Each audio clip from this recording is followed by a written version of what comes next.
A chance to escape Murdoch's embrace. In 2009, I attended the wedding of News International Chief Executive Rebecca Brooks. The ceremony took place by a lake at a country estate. I stood next to TV presenter Piers Morgan, while Paul Deck, Daily Mail editor, was a few yards away. Rupert Murdoch was closer to the action. David Cameron hung back up the slope. Gordon Brown, then Prime Minister, arrived late, with all eyes turning to him as he walked down to the lake. At the reception, I had a brief conversation with Mr. Cameron. I said I hoped he would not win a coming election, but that if he did and if he wanted to act to improve political debate and standards in the press, I would support him.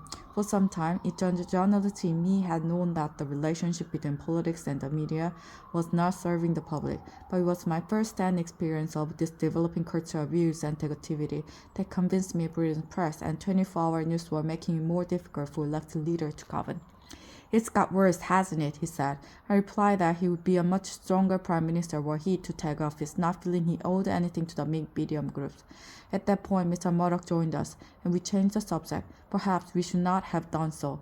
That we did, however, illustrated something of the dishonesty at the heart of what essentially political and commercial relationship. It is not easy to do what Ed Miliband, Labour leader, did last week, make himself an enemy of some of the media's most powerful forces. He was right that Labour got too close to News International, but he was also right that, given the media bias against it, he knew why we tried to level the playing field. In my own defense, as my diary shows, I argued for some years with Tony Blair that we needed to act on the culture of our media. At one point, he ticked me off, asking that I not make my views so obvious in front of Mr. Murdoch, his son James and Lessington, then chief executive of News International. Ultimately, Mr. Blair thought the press had become a problem, but that given all our other priority, people would not understand our taking them on. He also thought it would look like revenge for the fact they had turned against us. And there were political considerations too. Trying to govern and win election is hard enough without the press being against you. I accept that for all of us, at times media support was something we courted at the expense of positions of principle on media issues. But that chair has now been sprung. The latest revelation have forced the police, News International, and the government to act. The police will now be more vigorous. News International will continue with their kamikaze crisis management, which one day will be studied as a textbook case of how not to do it. But the most important developments are the Prime Minister during inquiries into press practices and a new system of regulation. These mean we now have once-in-a-generation opportunity for new settlement between politics, the media, and the public. Nobody can argue that we have the press we deserve. Pressured by technological change, a dominant strain of Britain's media has gone into a spiral of decline, in which this scandal is only the most dramatic development. Mr. Cameron did not look comfortable announcing the reviews.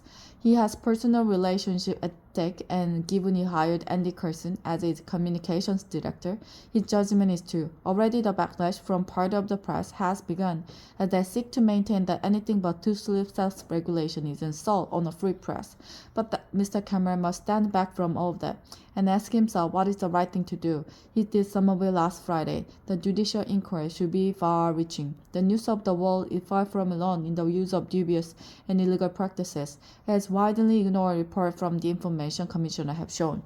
Part of Britain's media reminds me of the trade union before Mrs. Thatcher. They feel untouchable. As I say above, Labour could and should have done more to deal with the fatal beast.